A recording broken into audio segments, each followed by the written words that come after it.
Jalen just brought this up during SportsCenter a few moments ago. He's riding the bandwagon of the Golden State Warriors, which is indeed a position Bay Area.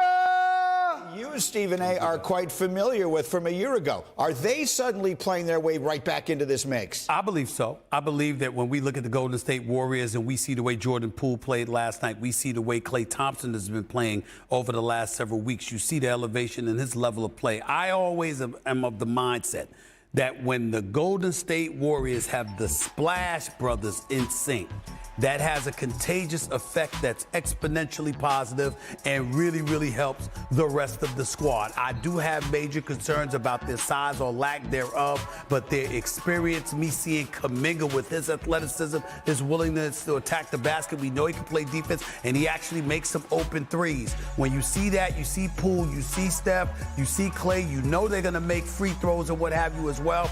I definitely think they're dangerous, particularly when you consider the fact that there are too many people that are unproven. They're the champions. There are nobody. The CP3 doesn't have a championship. Devin Booker doesn't have a championship. Jokic, Ja Morant, and others don't have a championship. The people who are potentially standing in their way are starving for something that the Golden State Warriors are very experienced and accustomed to. So I don't have a problem with what Jalen said on SportsCenter at all. The only problem I had is that he left nothing to talk about with the Nuggets. Well, perhaps not. But Michael Wilbon, I've heard about Denver. I've heard about Memphis. I've heard about Golden State.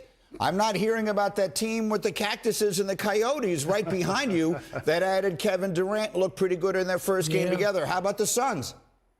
We're going to hear about them. And let me say, too, I don't have any problem with Jalen's selection, especially suppose Phoenix and Denver have to play in the second round, or suppose Golden State and Phoenix have to play each other in the first round, where the Suns are still feeling themselves out. They've got like 18 or 19 games. You would want to catch them, I would think, in the first series. We were just talking about a little history. The Suns did this once before. Steve Kerr, when he was the GM in 2008, went out and got Shaquille O'Neal to beat San Antonio, and they get the Spurs in the first round. And they lose, even with all the Hall of Famers. The Suns had like 4 Hall of Famers on that team. So let's come to modern day. The Suns, to me, what they did the other night, guys, and Jalen and Stephen A. are too young to remember this, they reminded me with the intellect they played with of the championship Knicks teams, of Frazier and Monroe and DeBusschere and Willis Reed and they remind Bill Bradley.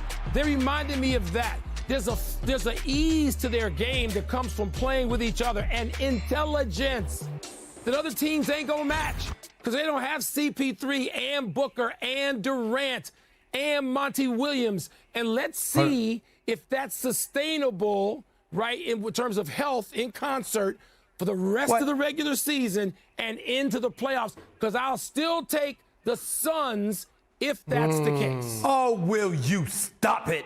You're trying to tell me that the intellect of CP3, Devin Booker, and Kevin Durant is unmatched, like the Golden State Warriors don't have intellect and a championship pedigree? Don't put words in my mouth. I didn't say it was unmatched. I didn't say anything about unmatched. They remind me of Golden State now. They remind me of the Knicks. They remind me of the Bulls in 97 and 98. Great, smart teams. I didn't say unmatched. I knew you was going to say that. I didn't say that. They've played one game so far, but I understand the point you're trying to make. Stephen A., there's a question on the screen. Who goes farther, Suns or Warriors this year? Yo, man. Come on, man. Come on. You know, I've been saying Phoenix. I've been saying Phoenix. I'm sorry. I got to go Warriors, man. I got to go Warriors, man. I can't. Okay.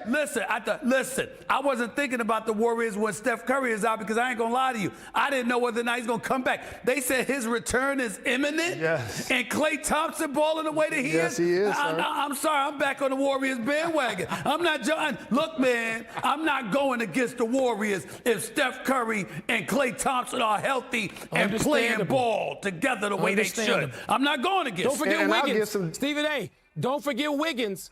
Remember, they haven't had Wiggins in the lineup. They're going to get him back. Look, the Warriors can go over the top now and defend. I'm not going to sit here and present somebody over the world.